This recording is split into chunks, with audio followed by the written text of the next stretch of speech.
Hello, আসসালামু আলাইকুম। চলে আসলাম আমার ভিডিও দেখে এক সিনিয়র বড় ভাই তার এফজেড ভার্সন 3 একটা বাইক নিয়ে। বাইকই অরিজিনাল যে স্টিকারগুলো আছে স্টিকারগুলো তার পছন্দ হচ্ছে না, সেক্ষেত্রে সে হচ্ছে নতুন যে এফজেড বাইকের সাথে কোম্পানি যে এফজেড এস যে মনোগ্রামটা দিছে, আমরা সেই মনোগ্রামটা ইনস্টল করব।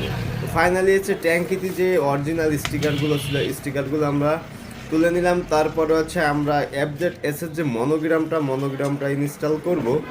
তো ফাইনালি হচ্ছে এই এফজেড এস এই মনোগ্রাম স্টিকারটা ইনস্টল করার পর আমরা যে ব্ল্যাক যে পেপারটু ওখানে ইনস্টল করতেছি, এটা জাস্ট কোম্পানি এই স্টিকারটা অরিজিনাল দিয়ে দেয়, কিন্তু আমরা জাস্ট একটা ব্ল্যাক পেপার দিয়ে ইনস্টল করে দিলাম। তো ফাইনালি কেমন দেখাচ্ছে অবশ্যই কমেন্টে বলে যাবেন। পরবর্তী আমার ভিডিও পেতে আমার পেজটিতে ফলো দিয়ে পাশে থাকবেন।